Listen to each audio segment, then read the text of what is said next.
จะไปรู้เลยไว้เนี่ยเฮียนประเทศถูมิโซเขาเป็นกันหลักส่วนกันหลักดิกโลกันสวยส่วน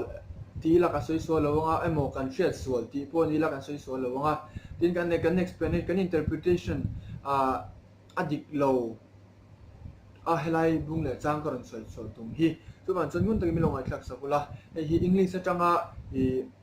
รันสวยชัวอันนั้นตุ้มตัวนี่ English Bible มองตัวไหนเฮียน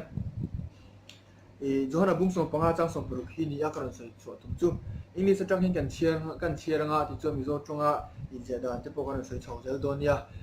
hunai lo te aniang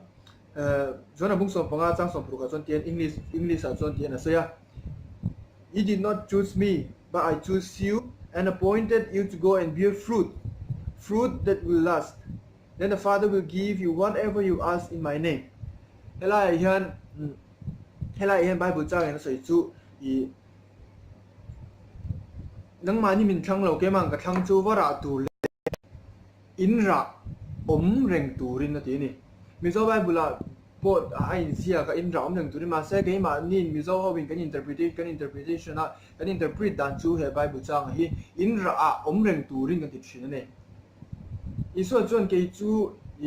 cái chú grape tree cái này là những chú rạ cái gì ta cái này rạ cái này chuan cái này rạ cái lâu này về lại cho nó cái rạ cái nông thể lâu này cho bạn cho nên lại Bible trang hiện tại chú you did not choose me năng nên mình thăng lâu but I choose you cái mà thăng chú and appointed you to go and bear fruit cái gì ta này rạ tấm tập chùa tu rin cái thăng cái chú mò cái thăng chú fruit that will last. Chúng mình chú chú in ra reng turin chú ra chú đại rei turin mo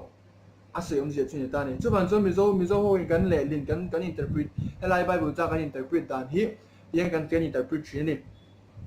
năng ni mình thăngเราcái mà thăng chú vara tu lệ in ra reng turinกันchuyện này mà là chú in ra reng turin như vậy là vậy in ra chú reng tu rin ki zo gani ke ma ni kha kan ra kan vom lova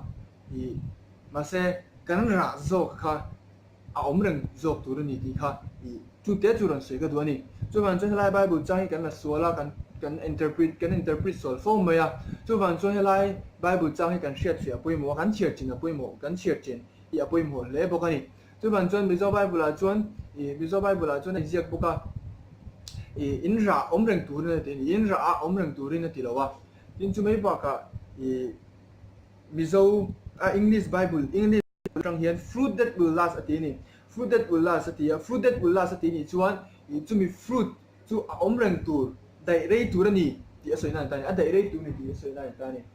ka bula hian Bible tang an mai lawa KJV tu na hian NIV ka panga KJV te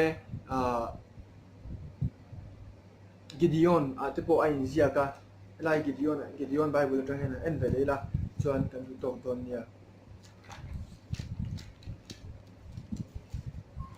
Johanna bung song panga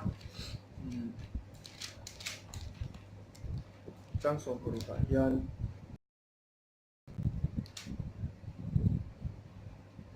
ai chiranga